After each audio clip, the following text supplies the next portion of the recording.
Hello, I'm here with Aaron O'Rulian, the film and television director here at the school. How long have you been here at OSHA? I've been here about 10 years. First part of that teaching, and then last 3 years actually running the conservatory. And did you come from filmmaking or a theater arts background or? Film background. Film. Yeah. Now we are lucky enough, everybody. We are in one of the studios here at the school, aren't we? So this studio is used for.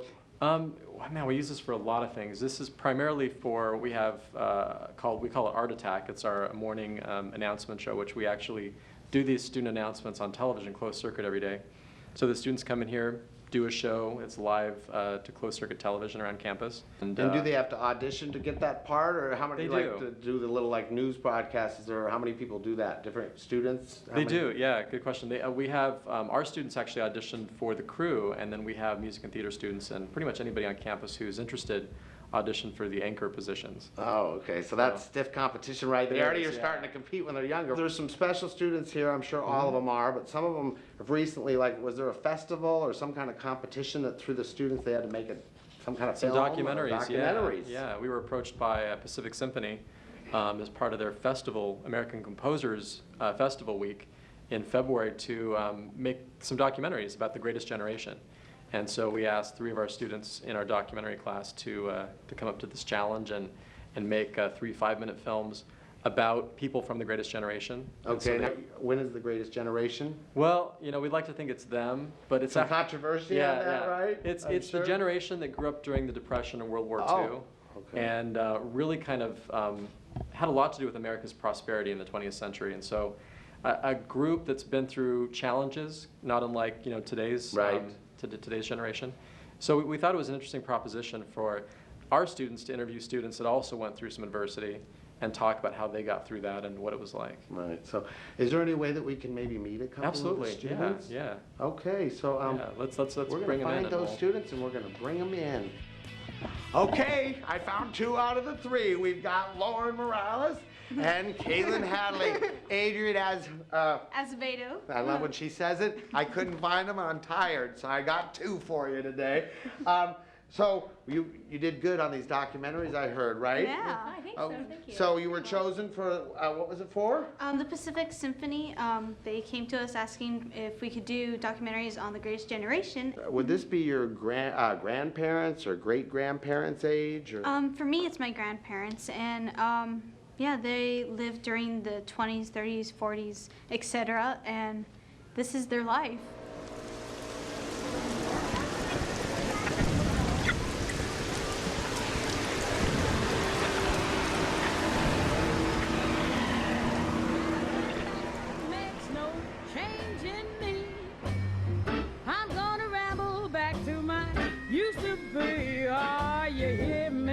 To you, I don't like my tongue. Oh, I was about 10 years old during the Big Depression, and I remember that because we would pass through the little city of Graham, and there were little tents there, people living in tents, and I felt so bad about that. We were only minimally impacted by it because their fathers had jobs. We were at a movie theater, and they announced that the Japanese had attacked Pearl Harbor, and they announced that all military personnel had to report back to their bases. It seemed an awfully drastic thing to do, just a terrible thing to do. But it did end the war, and they say it saved a lot of lives. I was very happy when the war ended because it meant my husband was not going to have to go off on this big battleship, which he was slated to do. Then they were happy, and everybody was happy that there was no more war, and everybody was starting to go home. And now a clip from Adrian Azevedo, Soldier of Life. My name is Daniel Peña M. I was born November 28, 1921 in Anaheim. My folks really were proud of us. We were three of us in the service. In fact, two of them are staff sergeants, and I was a corporal. When you're in that position, you're just trying to protect yourself and shoot at anybody that moves. We couldn't converse with them because they were the enemy. So real strict. We couldn't talk to the Germans. It's easier to live right than to live wrong. How did you decide, who you were going to interview for the documentary? I just was thinking about who probably grew up in that generation, and then I thought of my 92-year-old violin teacher. The name of your documentary It's called Remembering the Greatest Generation. My name is Helen Miller.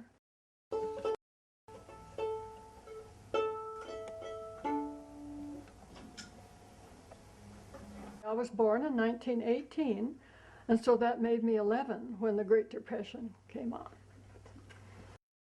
Well, I remember it, even though I was not very old. It made a big impression all over the United States. And my father especially was quite disturbed over it because he was the one that had to bring in the money. And he said the men were just lined up thick, thick, thick on Trent Avenue. And he just couldn't get over that. We were always rather frugal. I had 2 pairs of shoes. I had one to go to church with and one to go to school with. This big thing wasn't over until we got into the war and they started putting the heavy industry in. And that's what got us out of the Depression. The war did it. The war did it. So it came over the radio, and I went out and I went to my neighbors right next door and I said, the war's over. Do you think you learned a lot by coming to Ocean? Oh, definitely. Most definitely. And what about you?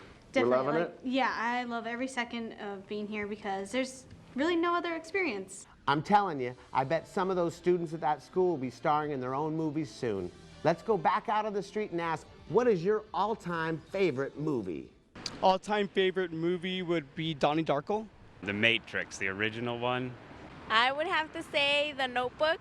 Well, it's Family Man with Nicolas Cage because it is like It's a Wonderful Life with Jimmy Stewart because it shows you what your life would have been like at a crossroads where you made a decision and you went in one direction. This shows you what it would have been like had you made a different decision.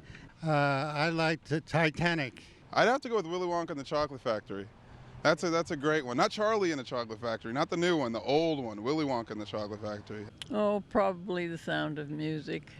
My favorite movie is P.S. I Love You. And mine is The Notebook. Untamed Hearts with Christian Slater. It's by Mel Brooks, History of the World Part 1. It's the funniest movie I've ever seen. Ferris Bueller's Day Off. Yes, that'd be my all-time favorite movie. What was the last movie you went to see, and what did you think?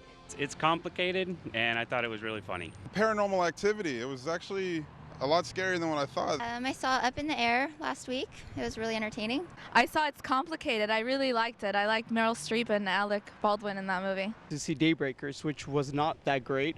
I like vampire movies, but this one was just not believable. Daybreakers, and I liked it because it was scary and surprising, and it was a cool movie. The last movie I saw was Avatar, and it was amazing. We saw it on 3D at the IMAX, and the special effects were incredible.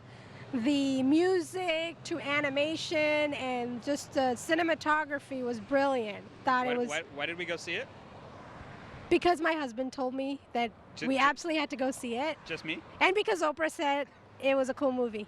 I saw Avatar, and what I thought about it was that it was predictable. It was the usual theme that greedy man comes into foreign land, wants the minerals, the gold, whatever, and does what he can to get rid of the native population. Alvin and the Chipmunks, the Squeakle, I think. I'd like to thank my guests, Ron Michaelson and the Orange County High School of the Arts. Until next time, I'm your host, Scott Stewart, and that's just a slice of What's Up, Orange County.